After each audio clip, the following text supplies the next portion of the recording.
Hello বন্ধুরা, সকলকে জানাই ইতো পুজোর শুভেচ্ছা। বন্ধুরা, আজ হলো ইতো পুজোর শেষ দিন। এটি অগ্রহায়ণ মাসের প্রতি রবিবারে পালন করা হয়, তবে আমরা শেষ দিনে এটি পালন করে থাকি।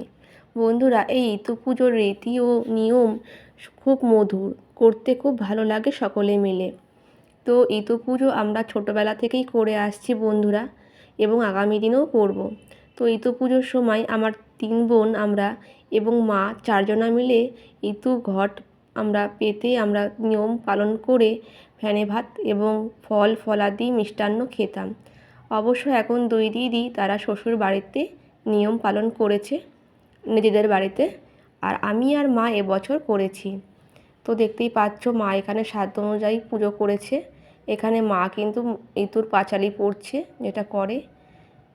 তো দেখতেই পাচ্ছ পুজোর যে মন্ত্রটা থাকে, কাটি কুটি কুড়াতে গেলাম, ইতুর কথা শুনে এলাম। তো সেটাই মা মন্ত্রটা পড়লো 3 বার পড়ে। মা এখানে দুর্বা চাল দিয়ে, অষ্টচাল অষ্টদুর্বা দিয়ে মা কিন্তু মা এখানে দিচ্ছে। তারপর এখানে মা এখানে জল দেবে ঘটে, তারপর আমিও দেব।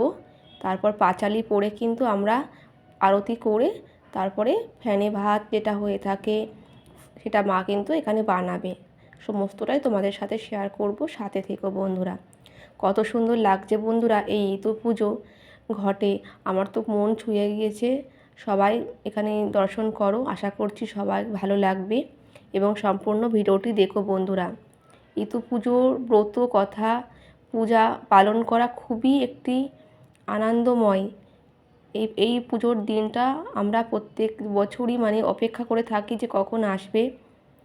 তো বন্ধুরা, আমরা এই দিনে কোনো কিছু আমিষ জাতীয় জিনিস আহার করি না, সম্পূর্ণ নিরামিষ, এবং রাতের বেলায় ফল ফলাদি মিষ্টান্ন খেয়ে থাকি, আর দিনের বেলায় এটা হয়ে থাকে ফেনে ভাত এবং অনেক রকমের সবজি সিদ্ধ, লাস্টে কলা দুধ পায়েস পিঠে।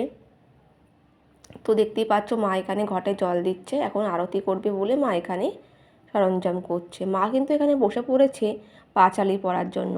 রুনু ও ঝুনু 2 বোন ছিল, তাদেরকে তাদের বাবা পিসির বাড়িতে রেখে এসেছিল। সেই গল্পটাই অনেকেই জানো, সেটাই মা এখানে পড়ছে। গল্পটি খুবই মধুর, খুব সুন্দর বন্ধুরা। তোমরা জানো যে এক ব্রাহ্মণী ছিল, তার 2 মেয়ে ছিল, রুনু ও ঝুনু।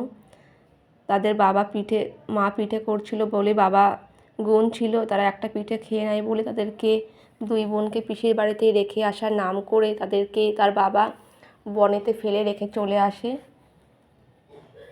তো অনেকেই জানো এটা। তারপরে তারা বটবৃক্ষে আশ্রয় নেয়।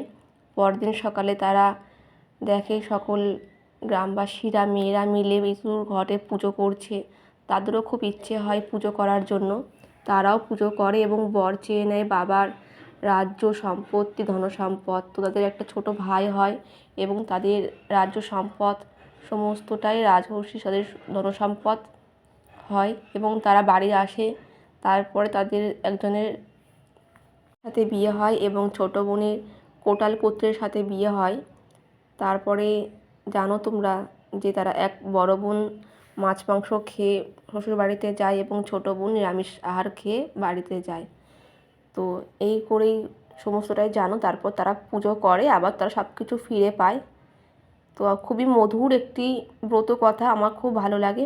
তো শ্যাম্পু করেছি বন্ধুরা আজকে সকালে, তো চুলটা দেখালাম তোমাদের সাথে, খুব সুন্দর লাগছে একটু। আর মা এখানে সবজি কাটতে বসে পড়েছে, ফেনে ভাত হবে। এখানে দেখতে পাচ্ছ মূলো আছে, পেঁপে আছে, আলু আছে, গাজর আছে, আলু আছে, কাঁচকলা আছে, সমস্ত রকম সবজি দিয়ে ফেনে ভাত। সাথে কিন্তু প্রসাদও আছে, খুব সুন্দর। আর নৈবেদ্য আছে, এখানে আছে পানের খিলি। তো প্রসাদ গ্রহণ করে আমরা এখানে মা বসিয়ে দিয়েছে ফেনে ভাত। মা বলছে খুব সুন্দর লাগবে সবজিগুলো, পেঁপে, শিম, গাজর, কলা, কাঁচকলা এবং আছে আলু, আছে মূলো দিয়ে সমস্ত রকম সবজি দিয়ে মা একা একা এখানে ফেনে ভাতটা করে নিচ্ছে। তারপরে সাথে আছে ঘি, আছে দুধ, পাকা কলা। পায়েসটা করতে নেই, কারণ আমরা যখন এটা ধরেছিলাম ব্রত কথা এই পুজো, তখন কিন্তু আমরা পায়েসটা করার নিয়ম করিনি, কিন্তু পায়েসটা করার নিয়ম আছে প্রচলনে। প্রচলন আছে, তো আমরা সেটা করিনি। সেক্ষেত্রে আমরা নতুন পাটালি গুড় এবং দুধ কলা খেয়েছি। মা এখানে আমাদের বাড়িতে কলা গাছ আছে, সেই কলা গাছের পাতা কেটে নিয়ে এসেছে। এখানে গরম গরম কিন্তু প্রস্তুত আমাদের ফেনে ভাত।